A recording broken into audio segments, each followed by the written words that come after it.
All right, so today we're going to be looking at our lesson 9-7. We're going to be solving equations in context today. So if you guys have highlighters, it might be helpful if you have any. If you don't have any, there are some highlighters in the bucket over here if you guys want to borrow some. And then we are going to be needing a calculator today, so if you didn't grab one, please make sure you go grab one. So our objective today says I can solve exponential equations in context. Okay, and then this says prior knowledge, but I mean, technically it's not really prior knowledge because we haven't done it yet. But we're going to learn how to use the calculator right now. So make sure you all have a calculator in front of you. And you guys all need to be using it, plugging it in. You need to practice, okay? You're going to round each answer to the nearest tenth. So when you plug this in the calculator, you're going to click on the ln button. So if you look at your calculator, the ln is like the third button down from the left side. So ln is this button right here that we use for e, but you're not going to put second this time, just ln, okay? You're going to put on the calculator, you're going to click ln, and then it automatically opens a parenthesis, and then you put the 8. Then it's very important, you have to close the parenthesis. If you do not close the parenthesis, your calculator is going to read it as 8 divided by 0.025, like inside the ln piece, okay? So very important, close the parenthesis after the 8, and then you're going to go divided by 0.025, and then press equals.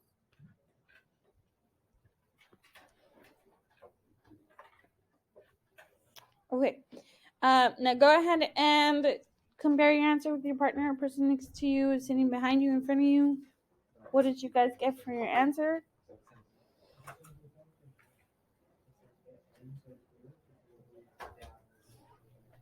Okay. What did you guys get for your answer to the nearest 10th? 83.2? Were you guys all able to get that? Yeah? Okay, good. Next one gets a little bit more complicated. It's basically going to need like a whole bunch of parentheses.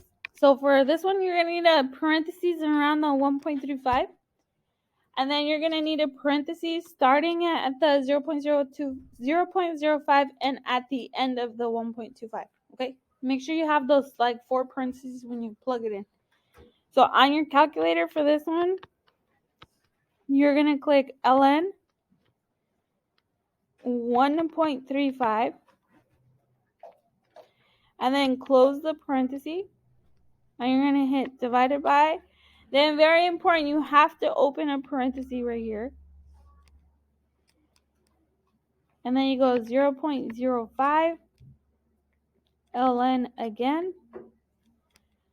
That'll open a parenthesis, so you go 1.25, close the parenthesis, and then press equals.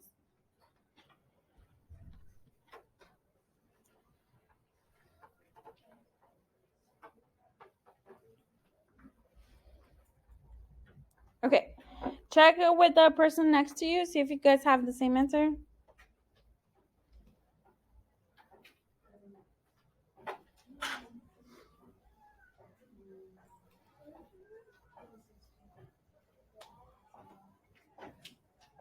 All right, so what's your answer on the calculator?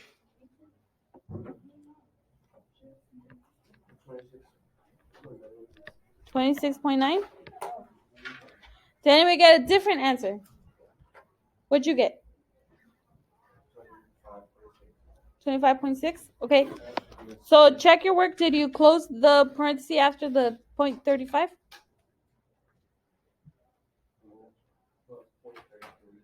Oh, 0.33. Okay. Because common mistakes, if you don't have this parenthesis here and this parenthesis here, that's usually where your answers come up different.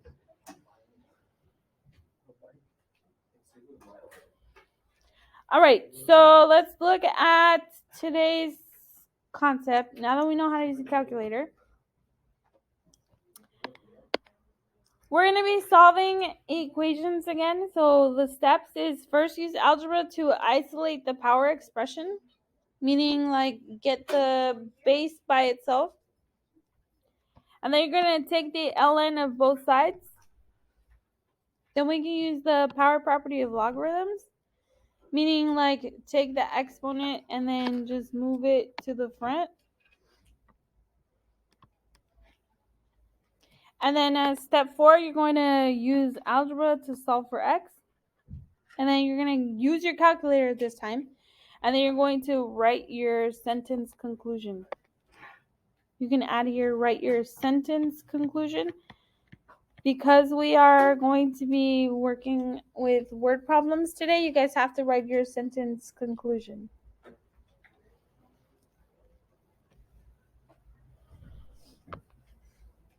Okay. So today we're going to learn about like investments and stuff like that, like interest being paid and so forth. So we have a common function. People call this PERT, like P equals R, P times E to the RT. And a lot of people just call it PERT. So this is a model is used for interest when it's compounded continuously over a time period. So it's important to know what the variables in this function represent because they're not always defined in the problem. So our P value is going to be the initial dollar investment. So sometimes it's called a deposit. So if I make a deposit of $500 into this account and it's going to be paid so much interest, how much would be my balance after so many years? That's how kind of the wording would be in the problem. Then we have V of t. So V of t is the value of the account at the end of the time period. So that's usually called like the balance. And then R is the rate of interest. So we have the annual interest rate. And because it's a percent, you have to change it to a decimal. And then T is going to be the time of the investment in years. So for today's equation is mostly all going to be filled in. We're probably just going to have to fill in one or two things in the equation and then we can solve.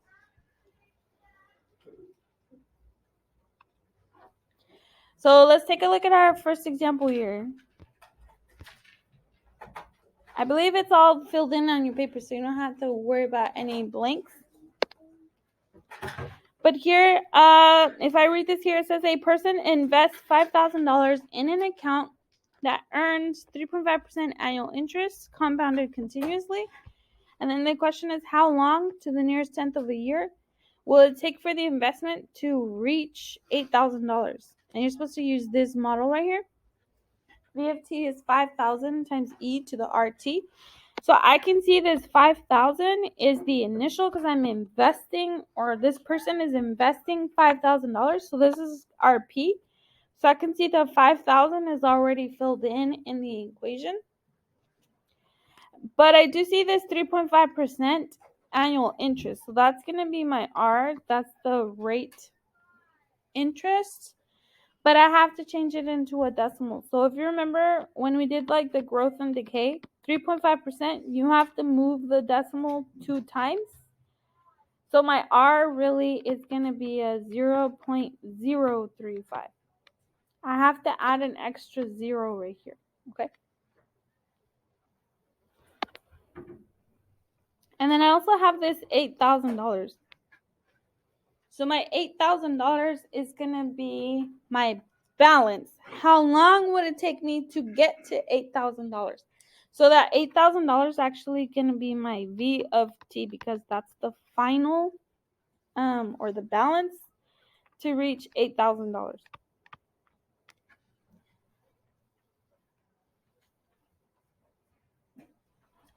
And the 5,000 is already plugged in the equation, so I didn't have to worry about the 5,000. But now that I have the values, I'm going to go plug them in. So I see V of t is 8,000. So I'm going to plug in 8,000 right here.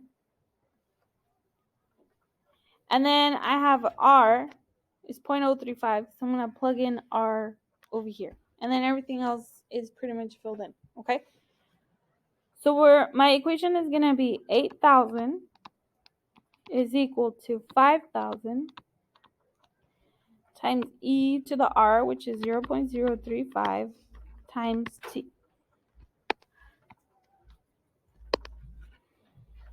Now the only thing missing in my equation is the t. So we're going to solve just like we did yesterday with the equations.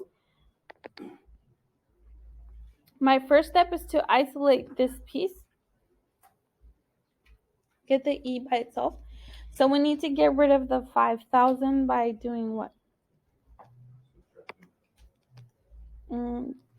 It's like next to the e, that means it's multiplying, right? So how do we undo multiplication? We're going to divide. So divide both sides by 5,000.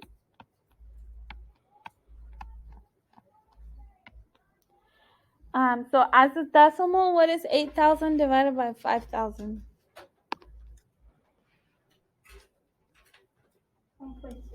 1.6. Thank you. So 1.6 is equal to e to the 0.035 times t. Okay, and then step 2 is then to take the ln of each side, just like we were doing yesterday. So take the ln of 1.6 equals the ln of e to the 0.035t.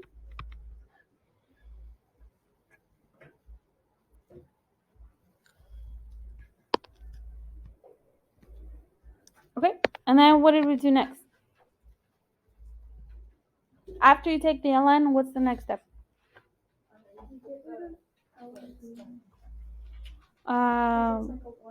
Yeah, but first move this here, and then we can do what you're saying, Haley.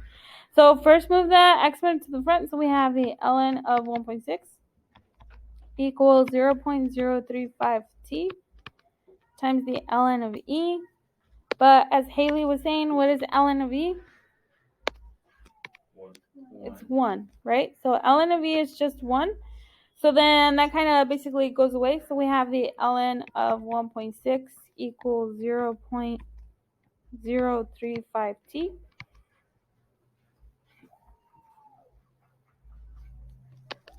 Okay, and then I'm trying to solve for t. So what can I do to solve for t now? Divide by 0.035 on each side. Those cancel. And now I have my t by itself. So this is my exact answer. T is equal to the ln of 1.6 over 0.035.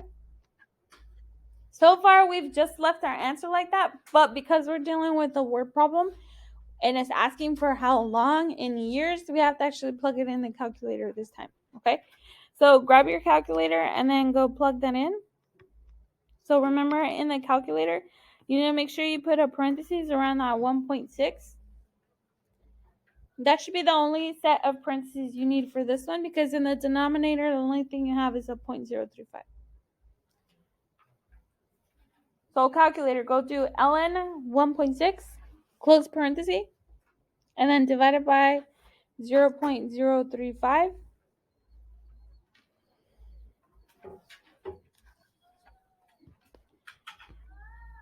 And then the directions say to round to the nearest tenth.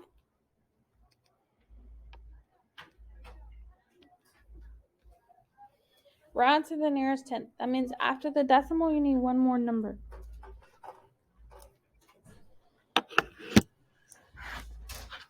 Okay, go ahead and righties, tell your partner, what did you get for your answer on the calculator?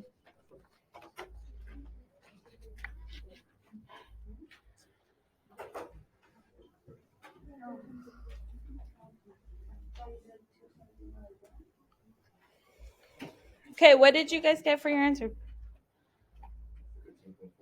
13.4? Okay, good. Thank you. And then my units is years. But because we have a word problem, you have to write a sentence conclusion. So in this case, it's asking how long to the nearest tenth of a year will it take for the investment to reach 8,000. So you would say it would take about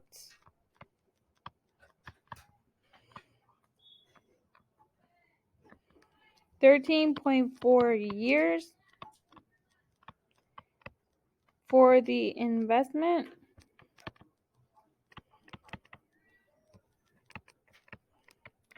to reach $8,000. A long time? Yeah, that's because the interest is only at 3.5%. It's a small interest rate. Yeah. Because you're only increasing like $3,000, but for the $3,000 increase, it's gonna take you like almost 14 years. That's because you have a small interest rate. If you invest in different types, like an IRA or something like that, they have sometimes a higher interest rate, but some of those accounts, like when you invest, you can't take money out. So if you're gonna invest on something, it would be something where like you can't touch that money for like a long time. And then those types of accounts pay way more interest than other ones, because other accounts sometimes you can take money out of it, like a savings account.